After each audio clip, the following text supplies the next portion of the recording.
సాధారణంగా Nayanthara cinema promotion అంటే ఆ మొడ దూరం పారిపోతుంది. ఒకప్పుడు ఈ ముద్దు గుమ్మ కూడా ప్రమోషన్ కు వచ్చేది. కానీ ఎందుకో మధ్యలో ప్రమోషన్ కు బ్రేక్ వేసింది. నిజానికి సౌత్ సినీ పరిశ్రమ ఒక రకంగా హీరో సాట్రిక్ అని చెప్పాలి.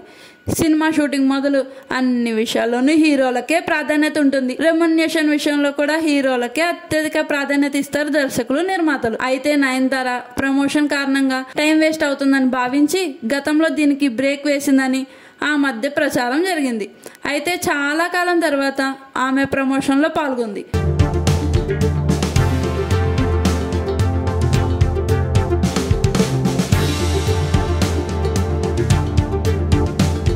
అది కూడా సినిమా అనౌన్స్మెంట్ కోసం. సాధారణంగా సినిమా పూర్తయిన తర్వాత కూడా ప్రమోషన్ కు హాజరు కావడానికి అనేక తిప్పలు పెడుతుంది ఈ ముద్దుగుమ్మ. అంత తిప్పలు పెట్టి హాజరవుతుందా అంటే అది అవునని చెప్పలేం. కానీ అనిల్ రావుపూడి మెగాస్టార్ చిరంజీవి కాంబోలో తెరకెక్కుతున్న సినిమాలో ఆమె హీరోయిన్ గా నటిస్తున్నట్లు అనౌన్స్మెంట్ చేస్తూ ఒక వీడియో రిలీజ్ చేశారు.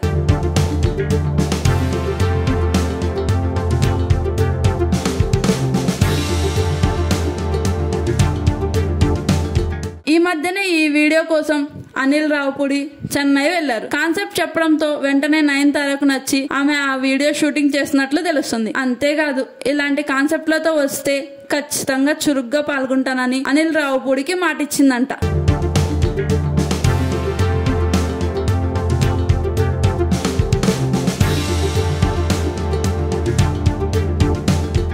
ప్రమోషన్ అనగానే మీడియాతో మాట్లాడడం లేదా వారు అడిగిన ప్రశ్నలకు సమాధానం చెప్పడం ఇలా సాగిపోతూ ఉండేది. అందుకే ఈ విషయం మీద ఆమెకు కాస్త ఆసక్తి సన్నగిల్లిందని తెలుస్తుంది. ఇక మీదట ఇలాంటి ఇన్నోవేటివ్ ప్రమోషన్ ప్లాన్లు ఏదైనా ఉంటే ఖచ్చితంగా తాను సహకరిస్తానని నయనతార అనిల్ రావుపూడికి మాటిచ్చింది.